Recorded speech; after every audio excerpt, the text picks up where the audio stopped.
Hello, everyone. Our special guest today is Joseph Gitler, who's the founder and chair of Leket Israel's National Food Bank.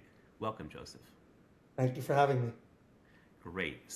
I want to focus today on cross-national learning, what other countries have learned from your amazing work with Leket here in Israel, and also maybe earlier on in the process, things that you and Leket have learned from other countries, what you've learned, how you've learned it. But first, please just give us a quick overview. What is Leket and what is special about it? We focus on the fact that in Western countries, in our case Israel, we waste food with abandon. And to make sure that that doesn't end up in landfills, we work diligently and efficiently with volunteers and our own staff members to make sure safe, nutritious, healthy food doesn't go to waste and ends up in the mouth of needy Israelis from all sectors of Israeli society. We focus really on two areas. One is excess cooked meals that are coming from industry. And second, our much larger project is the work we do with the farming community to make sure that agriculture ends up feeding people instead of ending up in landfills. Terrific. So the organization's been around for 20 plus years. Have you at any stage in the development of the organization been able to draw lessons from similar organizations in other countries?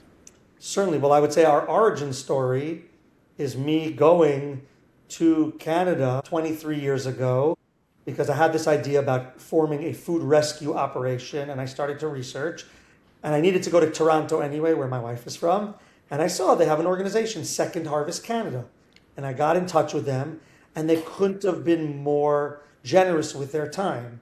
And that's something I learned about the charity world that I think is so spectacular. That's why I love it so much. It's a sharing world. We learn from each other. So I think anyone who's sitting in this seat would say to you, of course I've learned from international organizations. So in the beginning of Leket, I went there and I learned from them. And I was in touch often with City Harvest in New York and other organizations who were more than happy to share best practices, ideas. I would say that one thing I've learned over the last 23 years is every country, every locality is different. It's different culturally. It's different in what it produces, what it grows, what it imports. And so while we can learn from each other, there's a lot of nuance. So for example, one of Leket's most prominent projects that we do is the work we do with caterers and hotels and event halls, making sure that their excess cooked meals don't go to waste and feed poor people. Often when I tell people how big that project is, how successful that project is, especially if they're from North America and especially the United States, they can't even believe we can do that. That's not possible here. That's not legal here.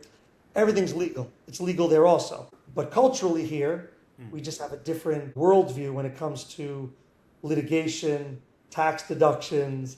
And so that set me on a path which is a little bit different than some of our partner organizations overseas.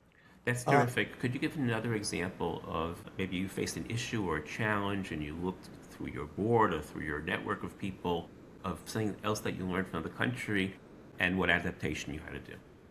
By the way, literally just before we got on the call, this call, I sat with our CEO. We are discussing a major strategic change in how we work with farmers.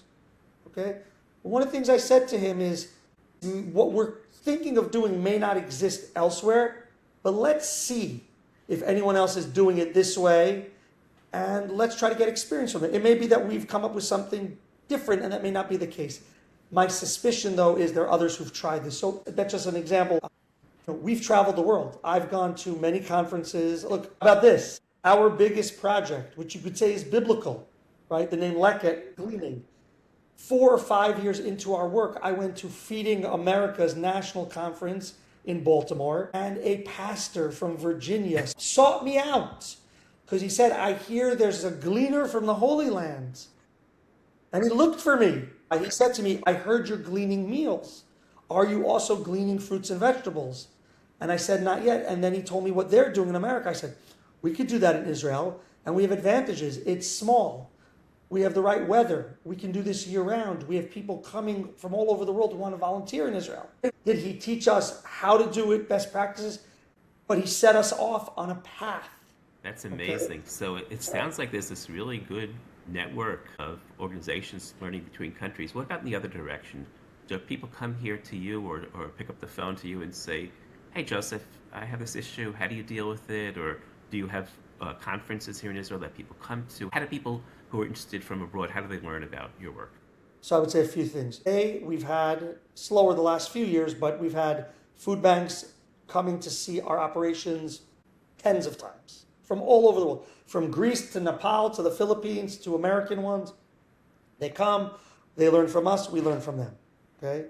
In addition, while I'm not currently anymore, for many years I was on the board of the Global Food Bank Network, and that sits in Chicago, which is where Feeding America sits. It's an outgrowth of Feeding America.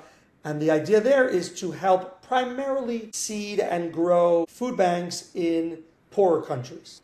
Okay? They still have members like Israel and Australia and Canada, but we're there to help the system more than we are to benefit from the system. This is the way this world works. And those conferences happen. Global Food Bank Network has a conference every year. Food banks come from all over the world.